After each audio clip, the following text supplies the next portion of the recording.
আসসালামু আলাইকুম রহমতুল্লাহ।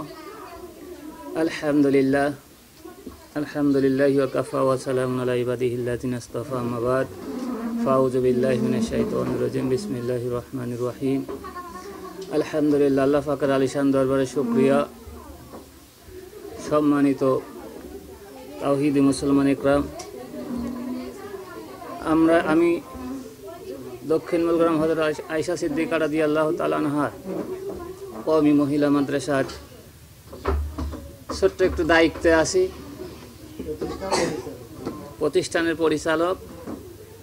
এখন আমরা এই প্রতিষ্ঠানটা 2013 সাল থেকে এই পর্যন্ত আমাদের নিয়ে আসতে অনেক কষ্ট হয়েছে।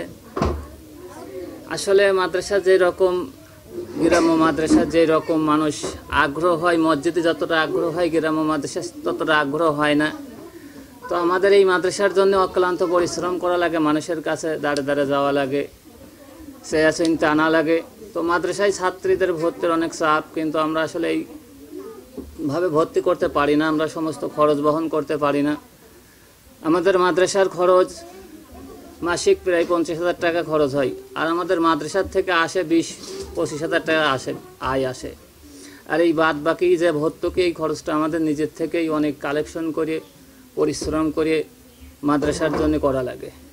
এই জন্যে আমি আপনাদের কাছে উদারত আহ্বান জানাবো, সরকার মহোদয়ের কাছেও আবেদন জানাবো যে আমাদের এই মাদ্রাসার জন্য সে যাতে এই বাচ্চাদেরকে আসার সুবিধার্থে একটা ভাঙা চরাট পার হয়ে, অনেক ঝুঁকিপূর্ণ চরাট, সেটা পার হয়ে আসে। মাদ্রাসারও আর্থিক দুর্বলতা, অনেক দুর্বলতা। এই দুর্বলতার জন্য আমার যে সমস্ত দিনদার মুসলমান ভাইরা আছেন তারাও এই মাদ্রাসার প্রতি একটু খেয়াল করবেন, যাতে আমরা সবাই মিলে ইসলামের কাজ, দিনের কাজ সুন্দরভাবে এই তলবে এলেমদের পিছনে সময় ব্যয় করে দিনকে পরিপূর্ণ করতে পারি। এই জন্য আপনাদের কাছে দোয়া চাই, আর মাদ্রাসা যাতে কিয়ামত পর্যন্ত থাকে এই জন্যে দোয়া করবেন।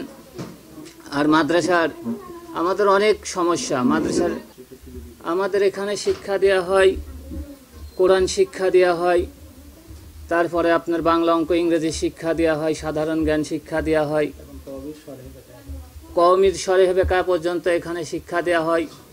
আমাদের 8 জন উস্তাদ আছেন, তারা সর্বক্ষণ এদের পাশে সময় দেওয়ার চেষ্টা করে, ভালো শিক্ষা দেওয়ার চেষ্টা করে।